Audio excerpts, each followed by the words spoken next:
Alhamdulillahi Rabbil Alamin Alladhi ja'ala jam'ana hadha jam'an marhuma wa tafarruqam min ba'dina tafarruqam ma'suma.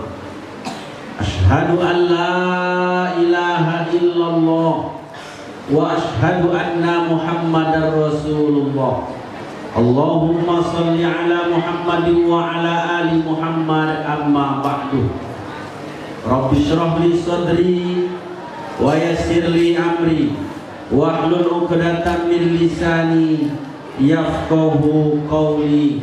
Amin ya rabbal alamin.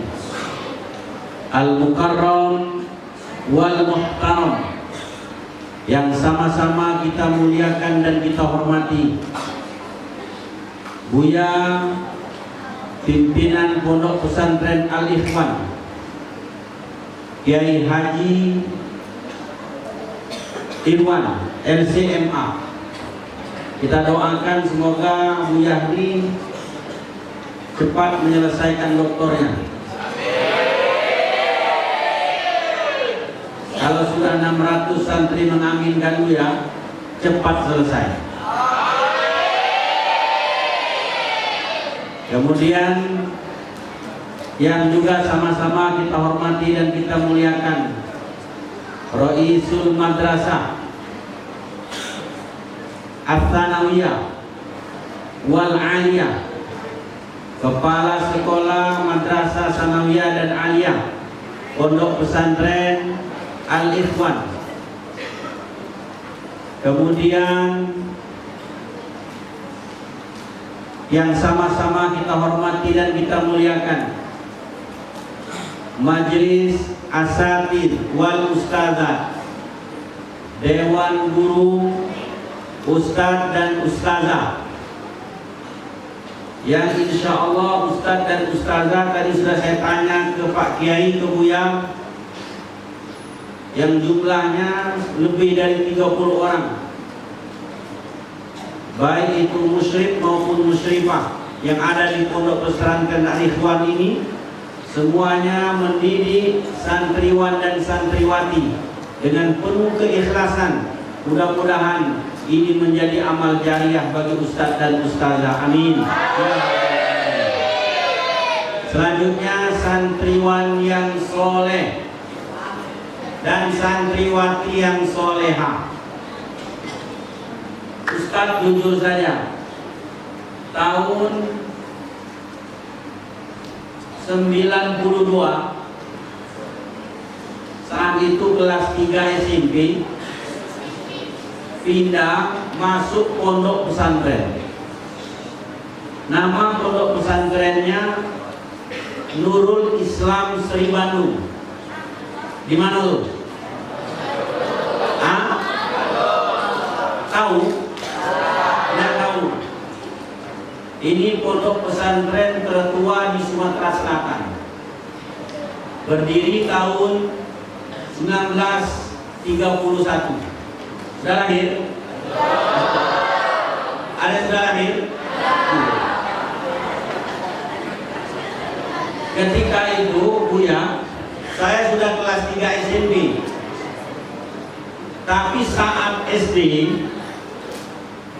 taman SD tahun 88, ada lahir 88? Ustadz kepingin sekali masuk pesantren. Maka ketika taman SD, Ustadz ranking 1, sehingga bisa masuk negeri. Karena mau masuk pesantren, jadi nilai itu dikurangi, dipindahkan ke kawan yang mau masuk negeri. Kata almarhum bapak dulu sama mak, kalau kau mau masuk pesantren silakan.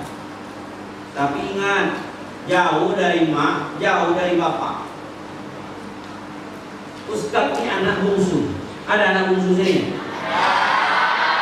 Angkat tangan yang anak bungsu. Hah? Oh banyak. Kalau satu orang saya kasih hadiah lah. Tapi kalau banyak ada lagi Ustaz. Nanti dapat pertanyaannya. Anak bungsu itu anak yang paling manja, betul? yang paling cengeng, betul? Tapi Ustadz kepingin masuk pesantren. Pesantren kami dulu tidak seperti ini. Pesantren kami itu kalau mau masuk di situ rumah buat sendiri dari kayu, tiangnya kayu, tangganya kayu, dindingnya papan, atapnya daun. Pondok menyediakan lahan buat sendiri. Kalau mau minta buatkan dengan pondok boleh, tapi bayar. Waktu itu bayarannya 10.000. Berapa? 10.000. Dulu 10.000 itu bisa bikin rumah di pondok pesantren. Rumah itu kalau sudah kita pakai, sudah kita tempati, sudah kita bangun sampai tamat. Nanti kalau kita sudah tamat baru kita kasihkan ke adik-adik kelas kita. Masak sendiri, cuci baju, tidur. Kalau kalian enak kan? Tidur di asrama, Satu asrama berapa orang? 20 orang. Ustadz dulu sendiri di rumah tidur sama emak. Karena saya anak bungsu, jadi Buya kelas 3 SMP itu saya masih satu kelambu dengan bapak dan emak.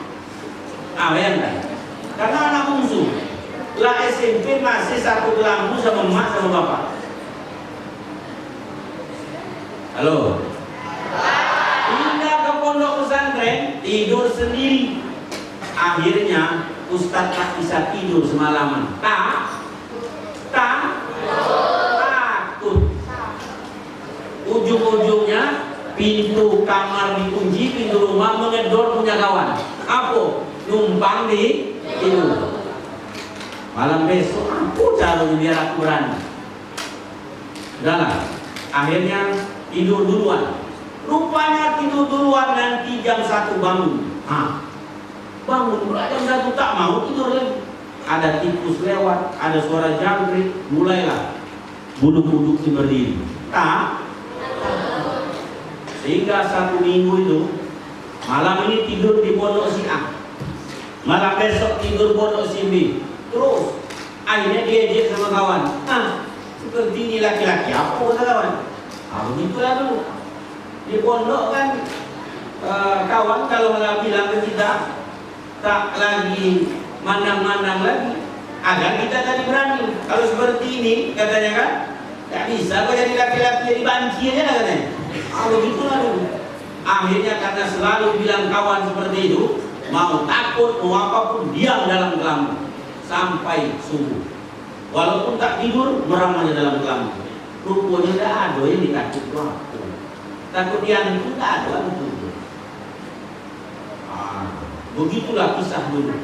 Maka kalau hari ini Ustadz berada di depan santri ini, Ustadz ini dulu pernah jadi santri. Maka adik-adik yang dirahmati Allah Subhanahu wa Ta'ala, malam hari ini kita peringatan Muharram. Pas ini adalah malam ke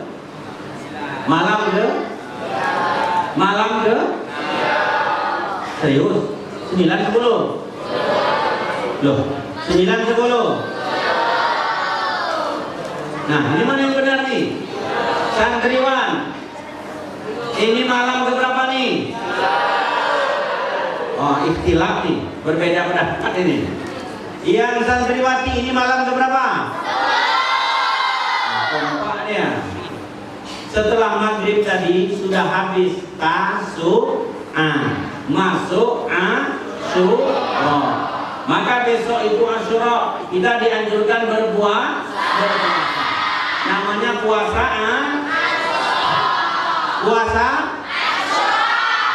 apa balasannya? Tukafirus sayyi'atal madiyah, akan dihapuskan dosa setahun yang lalu. Para ustaz, santriwan dan santriwati yang dirahmati Allah, ini akan ada tema. Apa temanya? Semangat tahun baru Islam sebagai momentum perubahan menuju pribadi yang lebih baik. Maka kata kepala sekolah tadi, mesti ada sesuatu yang kalian ambil dari peristiwa Muharram ini. Ustaz hanya berpesan 3 hal. 3 hal sesuai dengan tema kita. Biar mudah mengingatnya. Baik, saya tak usah lagi lah mengajar. Saya mengajar yang pelajaran yang paling saya suka itu ilmu nahwu. Nah, karena dulu Ustaz, mata jurumiyah itu saya hafal Ustaz. Betul-betul saya hafal. Jadi adik-adik, santriwan santriwati, kalau sudah hafal mata jurumiyah, selesailah itu nahwu. Nanti walaupun kalian naik lagi kita apa di atas mata jurumiyah, misalnya mutasajidan kan, itu kan pembahasan awal tetap dari mata jurumiyah. Di atas mutasajidan apa lagi? Kawakib sama. Maka dasarnya itu. Maka ketika santri Darul Khair itu dikirim ke Darul Nuhat, santri yang dikirim itu santri yang sudah ngelotok mata jurumiyahnya, hafal ya. Jadi Ustaz, kami sampai di sana dan sudah lagi Ustaz, justru yang dari pondok-pondok lain katanya bingung. Mereka sudah hafal mata jurumiyah. Jadi saya ngajar mata jurumiyah, kemudian Mukhtasar Jidan, karena di sana sampai Mukhtasar Jidan. Terakhir itu mata Nalfiyah rasanya. Nah, karena itu udah kelas ini, saya sampai ke Mukhtasar Jidan ketika itu mengajar. Jadi santriwan dan santriwati, ustadz dan ustazah, kita semua mesti introspeksi diri, muhasabah. Saya selama 10 tahun mengajar di pondok pesantren itu pernah menjadi kepala bidang pemondokan, Buya. Santriwan pondok pesantren Qudratullah itu, kalau kalian tengok di Facebook, itu sekarang kan termasuk pondok yang terbesar di Sumatera Selatan. Santrinya dari atas 2. Untuk putra itu saya semua yang menangani. Ada beberapa kasih asrama yang ada di bawah saya. Nah, apa makna introspeksi diri kita? Saya dulu Ustaz, jujur ya, saya ini orang pemarah. Saya kalau gak suka sama santri, itu saya tempelin. Ya. Tapi sekarang gak boleh lagi saya. Oh, sekali boleh. Tapi Ustaz, saya tempelin itu bismillah dulu. Maka santri yang saya tempelin itu tak ada yang melawan, tak ada yang berani berontak. Ada satu kali, sekarang santri itu udah jadi polisi. Ketika mau tidur Ustaz saya absen. Saya bilang kasih asramanya absen. Ketika absen, Ustaz si Anda ada? Oh tidak ada, oke lah. Subuh nanti kita tengok. Subuh ada di masjid. Berarti ada anaknya. Malam besok mau tidur absen, tidak ada juga. Subuh ada. Nah, kemana anaknya? Akhirnya dipanggil. Ustaz mau nanya, kau tidur di mana tadi malam? Aku tertidur di pustaka Ustaz. Mungkinlah karena pustaka memang malam dibuka. Besok di absen, tengok di pustaka, tidak ada. Panggil lagi, kau tidur di mana? Tidur di kelas Ustaz. Kelas yang mana? Kelas semua dikunci. Ada kelas yang terbuka, Ustaz aku mau belajar, mau ngapal ini, kalau ramai aku tak bisa. Mungkin lah. Pokoknya berbaik sangka lah. Sampai 1 minggu dia tidak ada, tapi semua ada. Nah, ini ada aneh saya bilang. Saya bilang kasih asramanya, kita malam ini jangan tidur. Nah, Ustaz, kita tengok kamar sampai anak-anak tidur semua. Oke. Kita tidur nanti setelah sholat subuh. Setelah imam ucap salam baru kita tidur. Oke. Malam itu kami tak tidur. Ketika di absen anak itu tak ada. Dicek di kelas, dicek segala macam tak ada. Akhirnya kami memulai di sudut pondok. Kira-kira apa yang terjadi? Ketika menjelang subuh, takhim dibaca, ada orang naik pagar. Tuh, masuk pondok. Siapa tuh? Apa satpam? Tengok dulu Ustaz. Jangan nengok ini. Kita intip-intip aja. Jika diintip, masuk kamar. Oh, berarti anaknya hilang setiap malam nih. Ini rupanya orang. Udah, berarti udah tahu. Azan selesai, sholat kali. Selesai sholat, tidurlah dulu. Saya bilang tidurlah. Saya pulang ke kamar, ke rumah. Kemudian Ustaz pulang ke kamar. Besok baru dipanggil. Ustaz tidak jujur.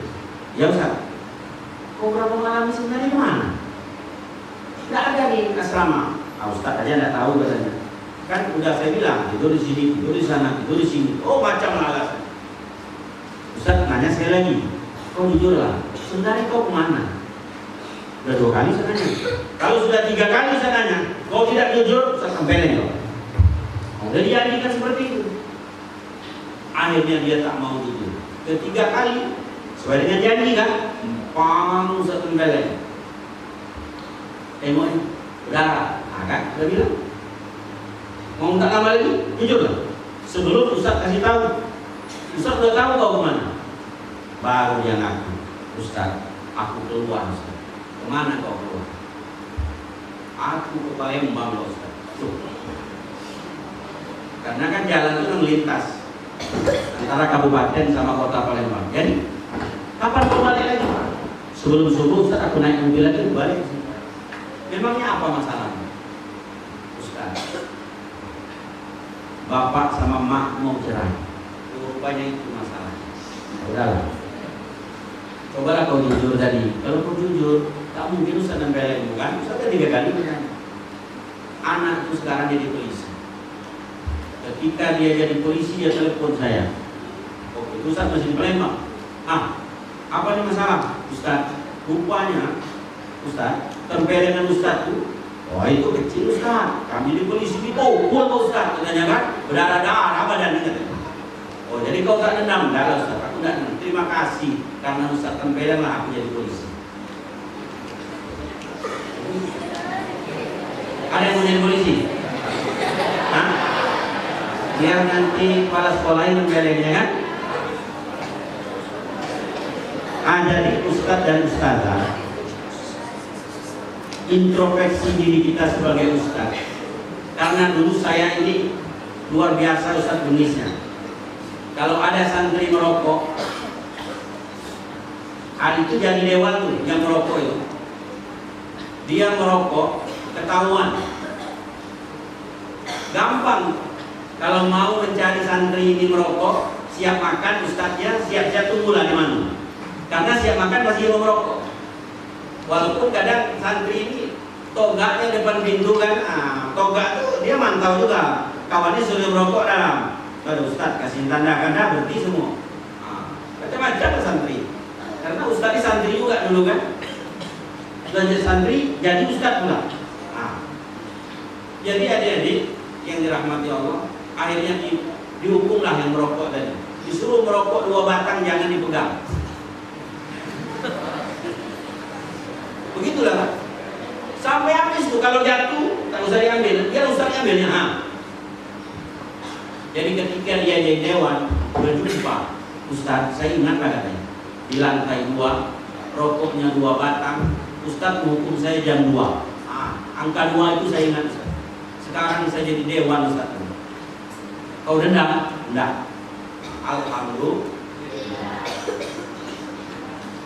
Nah di sini Ustazah, introspeksi diri kita.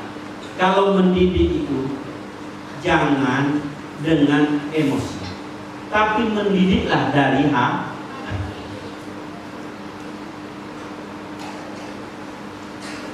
Santriwan santriwati kalau dihukum sama Ustaz dengan Ustazah, jangan langsung lapor ke orang tua.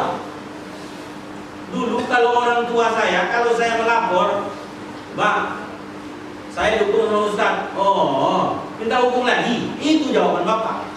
Minta hukum lagi kata. Biar Bapak yang nambahin. Kalau orang tua sekarang, kalau anaknya melapor, aman Ustaz. Dan itu terjadi Ustaz. Saya setelah selesai jadi kepala bidang pemondokan, Tiba-tiba di pesantren tempat saya mengajar itu ramai polisi. Satu kompi datang. Saya bilang, ada acara apa di pondok ini? Kata ustaz lain, bukan acara. Ustaz, apa? Polisi itu mencari ustaz ini. Apa masalahnya? Ustaz itu nempelin anak si A. Lalu anak itu melapor ke bapaknya. Bapaknya melapor ke polisi. Akhirnya ustaz itu DPO. Aman ustaz itu. Udah keluar ustaz dari belakang dia. Disuruh Buya keluar katanya. Wah, ya aku bilang kalau kayak gini. Akhirnya, karena saya kenal dengan orang tua itu, saya telepon lah. Boleh saya main ke rumah? Kalau orang Palembang kan bukan abang, kakak. Kak boleh main ke rumah? Boleh Ustaz. Ustaz kemana kemarin? Nantilah sampai ke rumah nanti saya cerita. Jadi memang Ustaz-ustazah introspeksi yang keduanya memang perlu kita pendekatan kepada kedua orang tua. Orang tua dari santri ini, anggaplah itu adalah saudara kita. Ustazah, mak-mak dari santriwati kita ini, jadikanlah saudara kita. Kalau jangan sebaliknya, nanti ustaz ke mak santriwati pula kan, ustazah ke bapak santriwan pula, jangan. Bahaya kalau seperti itu. Ustaz bagaimana menjalin kerjasama yang baik dengan orang tua santri. Ustazah juga menjalin kerjasama yang baik dengan orang tua. Dan hari ini Ustaz, saya ini, anak-anak saya juga di pondok pesantren. Saya tawarkanlah Ustaz ke Munawarah, ke Ikhwan, katanya dekat Kalia. Nah, kalau dekat nanti mau pulang terus. Maka anak yang pertama, kedua itu di Kampar. Yang ketiga pun di Baitul Quran Kampar. Dan malam kemarin Ustaz wawancara, insya Allah diterima di Darul Firdaus Yogyakarta. Kemarin saya tawarkan lah ke Ikhwan Ajaran dekat atau Munawarah, biarlah merantau agak jauh sedikit ya.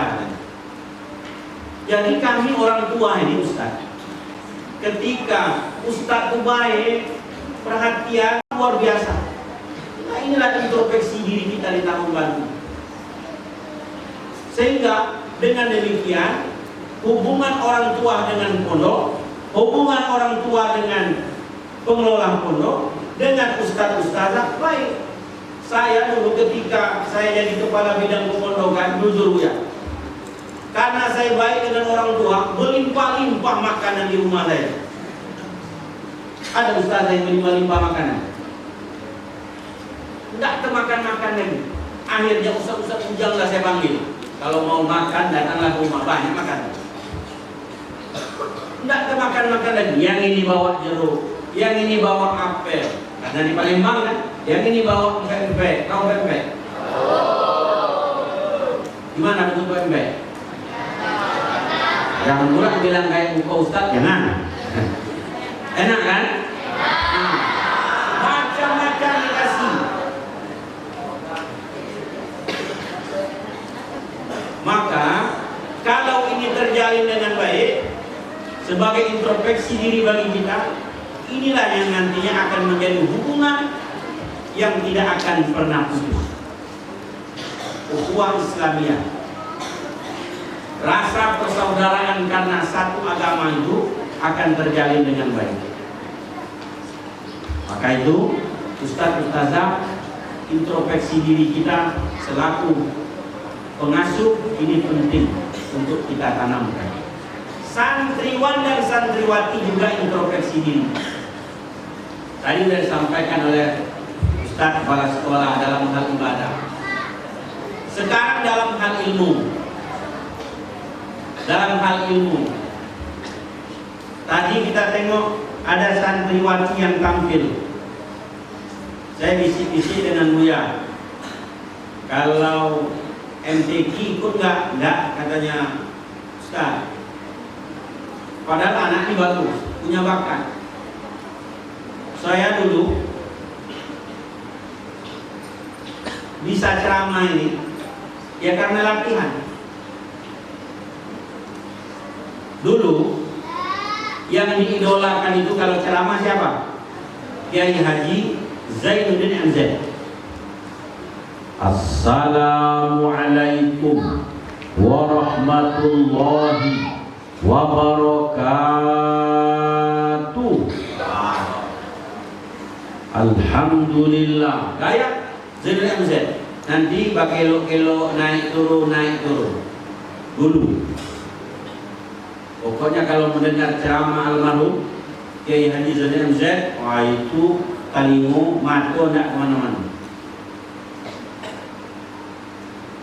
Ketika Ustaz pindah ke Jawa, Pondok Darussalam di Garut, Pondok Alumni Gontor, Ustaz masih ceramah pakai gaya Zainul MZ almarhum.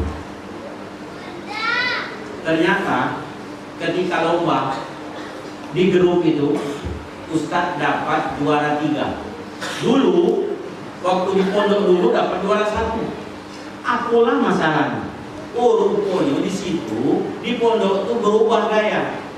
Bukan gaya almarhum Kiai Haji Zainul MZ, tapi ceramahnya seperti Bung Karno. Gimana pidato Pak Karno, Presiden RI pertama? Itu semangat. Seperti bara api yang menyala. Kalau udah menyala, tak, tumpuk, meledak.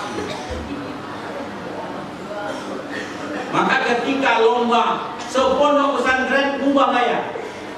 Kalau seperti kita dapat juara, akhirnya kita ubah gaya, pakai gaya Bung Karno. Alhamdulillah, akhirnya bisa mengalahkan kawan-kawan yang lain.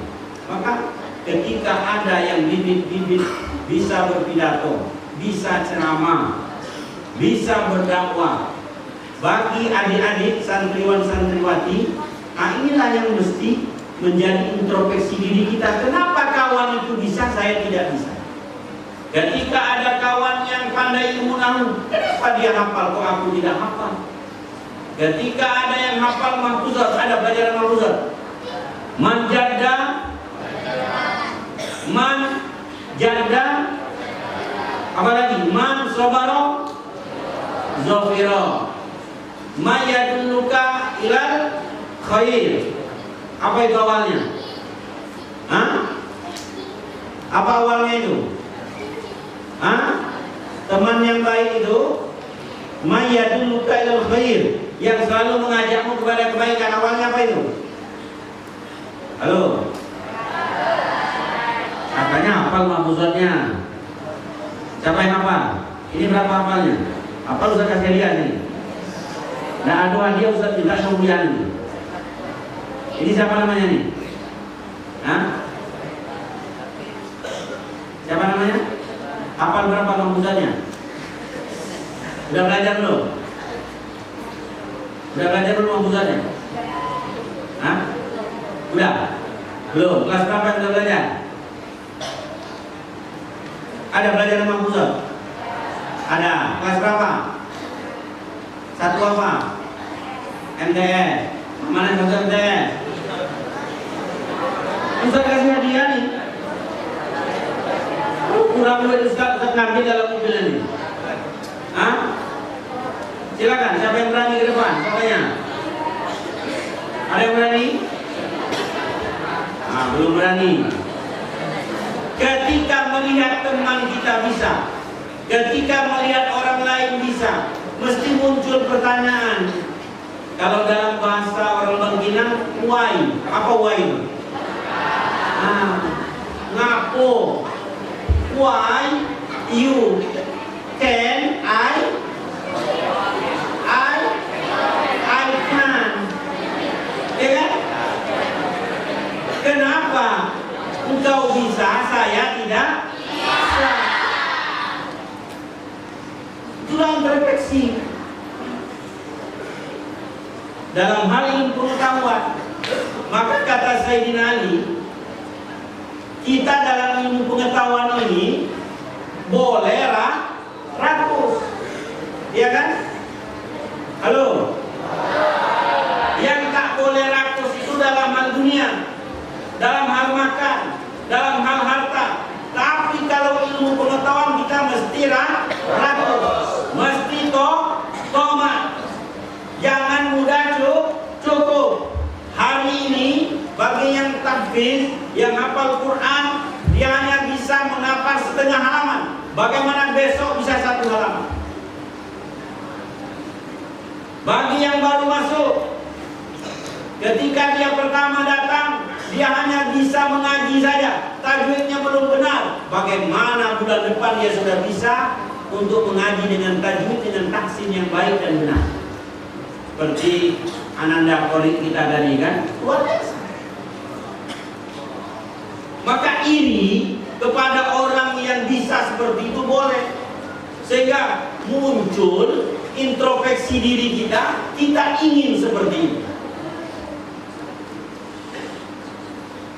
Santriwan, santriwati, ya kan? Mesti memunculkan keinginan seperti orang lain bisa, kita pun mesti bisa. Lah, yang dimakan sama. Nasi. Tadi lauknya apa? Sapi. Yang laki-laki apa? Santriwati apa tadi? Daun ubi. Ustaz dulu makanannya KKN. Apa KKN? Kerupuk kangkung nasi. Itu yang makan itu.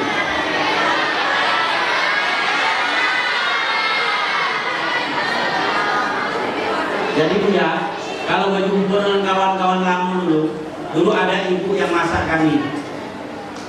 Kami panggil namanya Bi'am, sudah meninggal dunia, mudah-mudahan besar pahalanya. Diletakkan baskom besar itu, kangkung lauknya. Ketika mau ngambil berputar-putar airnya aja kangkungnya berenang kemana-mana. Kemana kangkung? Begitulah itu. Iya. Yang dimakan itu kangkung, gak ada kangkungnya lah habis, tinggal kuahnya jadi. Terpaksa lah. Kadang-kadang makan merah putih. Apa merah putih? Cabai sama nasi. Biasa. Ustadz pindah di Jawa. Di Garut itu makanan manis-manis, semur tempe pun rasanya manis. Akhirnya karena tak suka, belilah mie selera pedas. Mie selera pedas 1 bungkus, airnya penuh sampai ke atas itu. Agar ada rasanya, dikasih garam, dikasih saus. Saus yang bungkusan itu sampai 3 bungkusnya, masuk semua saus, biar ada rasa pedasnya. Ketika mie itu sudah mulai masak, kita buka, mulailah kawan mendatang mendekat kita. Atluk ya akhi. Atluk ya akhi. Minta wahai saudara. Berbagilah kuahnya kan. Sesuai dengan hadis Nabi. Idza tabaqta maraqatan fa'ksir ma'ah. Kalau kau masak gulai, banyakkan kuahnya. Ini mie yang dimasak, kuahnya banyak. Dibagi sama kawan. Sasendok. Akhirnya ketika kawan lah dibagi semua, tinggal awak lah seorang emak, tinggal sikit, langsung tumpah di piring kan. Nak bisa lagi kawan muat dulu. Begitu namanya. Dah makan dulu. Kalau kalian enak makan, ada dapur kami kan, jongkok aja makan, kita duduk di mana makan. Begitulah dulu. Tak seelok fasilitas yang ada sekarang, tak sebagus fasilitas yang ada sekarang. Sekolah udah dinding batu, lantai keramik, kami dulu tanah. Saya pertama di Jawa itu karena murid pertama tanah. Tapi sekarang Bu ya, sudah 5 lantai pondok. Dulu zaman kami tanah masih, dindingnya bambu. Jadi kalau orang lewat di samping pondok nampak. Begitu. Ini yang pertama. Nah, kalau kita kaitkan dengan Muharram, kan banyak yang terjadi di bulan Muharram ini. Di antaranya diterima taubat Nabi Adam alaihissalam. Santriwan santriwati, apa dosa Nabi Adam?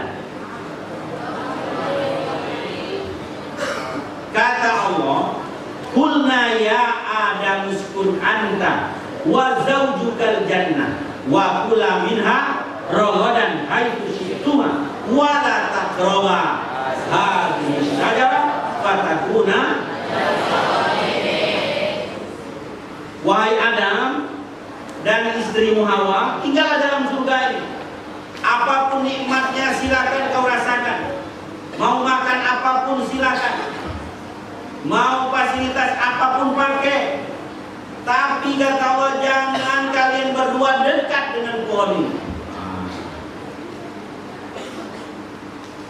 Tapi manusia ini punya sifat, kalau dilarang itu, gimana caranya mau tahu. Lalu iblis yang awalnya diperintahkan Allah untuk sujud kepada Nabi Adam, iblis yang tak mau, aba wastakbara wa kana minal kafirin. Digodalah oleh iblis. Akhirnya Nabi Adam dan Siti Hawa tergelincir dari surga. Apakah Nabi Adam tidak introspeksi diri? Introspeksi diri. Bahkan dalam riwayat taubat Nabi Adam itu ada yang mengatakan 5 tahun, ada yang mengatakan 20 tahun, ada yang mengatakan 25 tahun, baru diterima oleh Allah Subhanahu wa Ta'ala. Dengan doa yang termaktub dalam Al-Quran, Rabbana Zolamna Anfusana wa illam taghfir lana wa tarhamna lanakunanna minal khasirin. Rabbana, ya Allah ya Tuhan kami, Zolamna Anfusana, sesungguhnya kami menzolimi diri kami sendiri. Wa illam taghfir lana, dan jika Engkau tidak mengampuni kami ya Allah, wa tarhamna, dan tidak memberikan kasih sayang kepada kami, lanakunanna minal khasirin, maka kami pasti termasuk orang yang merugi. Nabi Adam introspeksi diri atas kesalahannya. Padahal berapa banyak kesalahan Nabi Adam? Halo, berapa banyak kesalahan Nabi Adam? Satu. Mau Ustaz jam 10? Satu. Kesalahan karena mendekati pohon yang Allah larang. Iblis memberi nama pohon itu adalah pohon khuldi, yang artinya kekal. Wahai Adam, kenapa Allah larang engkau mendekati pohon ini? Karena Allah tak ingin kau kekal di dalam surga ini. Tapi kalau kau makan buahnya, kau akan kekal dalam surga ini. Jadi iblis itu kalau dia membisikkan, meyakinkan seperti itu. Maka kalau ada kawan yang meyakin kalian, kalau kau mau hebat, kau lompat pagar itu, kau keluar, kau beli rokok, kau masuk lagi, baru hebat kau. Bilanglah kau iblis. Ya kan? Ada kawan seperti itu? Jangan saling tengok kawan sebelah, nanti tersinggung kawan sebelahnya kan? Satu kesalahan Nabi Adam, penyesalan Nabi Adam luar biasa. Coba kalau kita nih, halo santriwati, berapa banyak kesalahan? Tidak terhitung. Santriwan, berapa banyak kesalahan?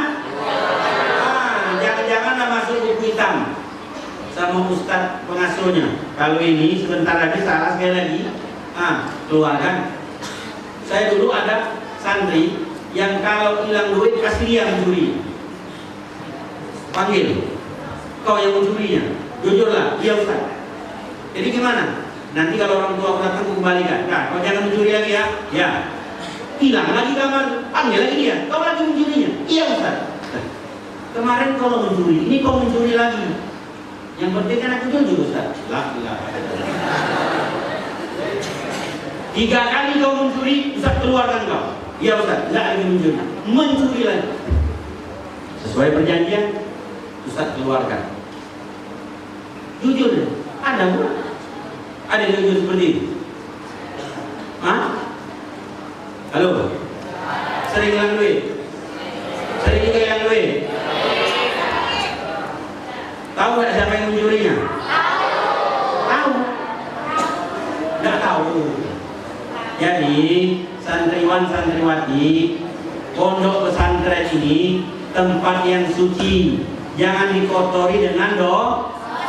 Jangan mau mencuri. Kalau habis duit, sabar. As-sabru apa? As-sabru syaja'ah. Kesabaran itu adalah jangan tak sabar. Bila perlu, kalau memang sangat butuh sekali, pinjam sama kawan baik-baik. Pinjamlah duit. Nanti kalau orang tua datang, balikkan. Jangan mencuri. Kalau mencuri, nanti kita jajangkan, masuk dia dalam perut kita, jadi darah daging kita, maka darah daging itu berasal dari yang haram. Kalau kalian menghafal, tidak akan hafal-hafal. Karena itu masih. Iya kan? Kata Imam Syafi'i, syakautu ila waqi' su'ahidzi. Aku melapor dengan guru Waqi'. Kenapa hafalanku susah itu menghafal? Guru sekali hafal. Fa'arsyadani ila tarkil ma'a. Maka guruku mengajarkan kepadaku tinggalkan semua maksiat. Maka jangan berbuat dosa sekalipun yang kecil. Jangan berbuat salah sekalipun yang kecil. Ini ustazah, saya dulu tinggal di kompleks santriwati. Ibu kantin sebelah selalu ngomong, aku buat gorengan 100 biji. Waktu itu harga gorengan tuh 500 perak. Berarti kalau 500 kali 100 berapa? Hah? Halo, 500 kali 100 berapa? 50.000. Tapi gorenganku habis, uangnya tak sampai 50.000. Besok ku hitung lagi, berkali-kali ku hitung. Mendengar itu, saya risau juga. Apa nih masalah? Saat pulang sholat zuhur dari masjid, ada santriwati manggil, Bu, beli gorengan. Belum keluar itu tuh, mungkin sholat ya kan? Akhirnya santriwati itu yang ngambil. Diambilnya 2, masukkannya di dalam saku belakang. Ngambil lagi 2, masuk pula di saku samping. 4, ngambil 1 lagi, masuk ke sini. Nah, Bu, dipanggilnya lagi, beli goreng Bu. Akhirnya diambilnya 5, baru untuk keluar. Berapa? 5 buah nih Bu, dibayarlah. Berarti 2, berapa tuh? 500 kali 5, 2.500. Saya nampak dari jauh dia ngambil tuh. Ketika jumpa di tengah jalan, apa yang kau beli? Beli gorengan Ustaz. Oh, untuk apa? Kan mau makan siang nih, enggak makan nasi. Mau makan nasi Ustaz, tapi pakai gorengan. Oh, berapa buah kau beli? 5 Ustaz. Jujur lah. Cukup 5 tuh. Cukuplah Ustaz 5 tuh. Oh, betul kau beli 5? Iya Ustaz, ini Ustaz ini. Kalau Ustaz tanya, kau jujur. Sebenarnya kau berapa ngambil gorengan itu? Terdiam. Tengok di rokmu itu ada minyak-minyak. Kau simpan gorengan di pantat. Meneteskan air mata santriwati itu. Kau balik lagi ke ibuku, kau minta maaf lah. Kau bayar lagi. Akhirnya dia datang. Baik rupanya anaknya datang, dia minta maaf. Kata ibu kantin tuh, wajarlah gorengan Bu seharusnya 50.000, rupanya ada yang ngambilnya tak bayar. Ada yang seperti itu? Tidak apa, tidak ada bedanya? Tidak. Alhamdulillah. Yang kita makan itu jadi darah daging. Kawan saya dulu Ustaz, tapi udah almarhum, semoga Allah mengampuni dosanya. Kami makan di Jawa tuh, tapi makan ngambil sendiri.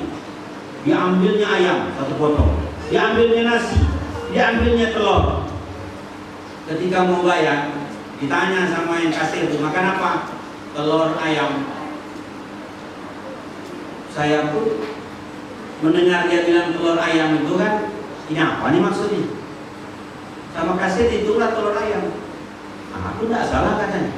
Yang ku makan tadi 1 potong ayam, di atasnya telur. Dia bertanya, makan apa? Telur ayam. Saya bilang, oh yang gitu. Gue bilang lah, yang gue makan telur dan ayam. Jangan bahasanya telur ayam, begitu kan? Ini macam-macam lah emang santri ini kan. Maka itu kita di pesantren ini carilah sesuatu yang halal. Oke. Yang kedua, kita cepat-cepat saja. Yang kedua, S. Apa itu S? Semangat. Di pondok pesantren ini, kalau ingin menuju pribadi yang lebih baik, munculkan semangat. Jangan malas. Apa dalam peribahasa Arab? Malas itu bencana yang sangat besar. Tidak akan berhasil kita kalau jadi orang pemalas. Mesti semangat. Muharram ini bulan yang melahirkan semangat. Bagaimana Nabi Nuh alaihi salam yang Allah selamatkan kapan? Kenapa? Karena selama berada 6 bulan di kapal itu, Nabi Nuh dengan umatnya menanamkan nilai-nilai semangat dan sama-sama berharap agar Allah memberikan keselamatan kepada mereka.